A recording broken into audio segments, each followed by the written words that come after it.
The military is going to lay a trap to arrest the terrorist. Terrorist म्हणजे कोण? दहशतवादी. Okay. The underlined form in the sentence above is used to convey. हा जो form आहे हा काय convey करतोय बरं? ऑप्शन्स मध्ये बघा. Intention to perform a certain action in the near future, नजीकच्या भविष्य काळात एखादी कृती करणे. प्लान ऍक्शन, जी शेड्यूल केलेली आहे अशा प्रकारची action. Action in remote future, भविष्यामध्ये दूरची गोष्ट. अ ग्रेट प्रोबॅबिलिटी, हे असं होईलच अशी शक्यता. आता बघा, तुम्ही टेन्स व्यवस्थित अभ्यासलाय का? टेन्स अभ्यासत असताना सगळ्यात महत्वाचा जो टेन्स आहे म्हणजे बघा, मी असे 2-3 जे म्हणेल जे सगळ्यात महत्वाचे आहेत, ज्याचा अभ्यास आपल्याला करायला पाहिजे.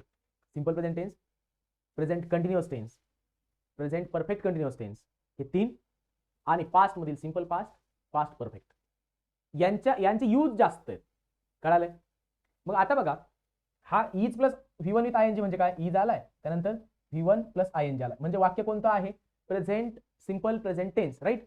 मग सिंपल प्रेझेंट टेन्सचा एक यूज आहे, नियर फ्युचर मध्ये घडणाऱ्या ज्या गोष्टी आहेत, ज्या कृती आहेत, ऍक्शन्स आहेत, त्या आपण सांगतो प्रेझेंट कंटिन्युअस टेन्स मध्ये.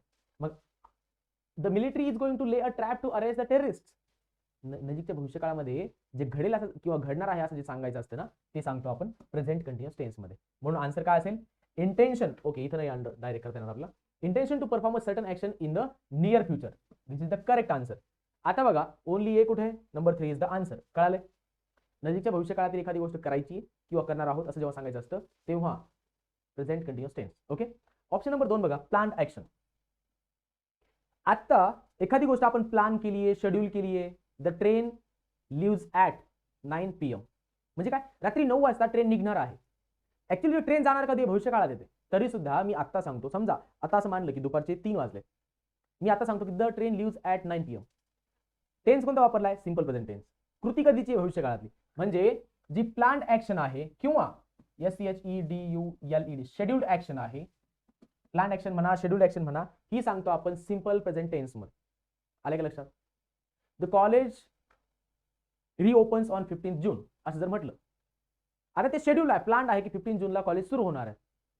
रिओपन्स, simple present tense. Simple present tense हा जी प्लान ऍक्शन आहे किंवा शेड्यूल्ड ऍक्शन आहे ती एक्सप्रेस करतो, जरी ती ऍक्शन भविष्यकाळात घडणार असली तरी सुद्धा. क्लिअर?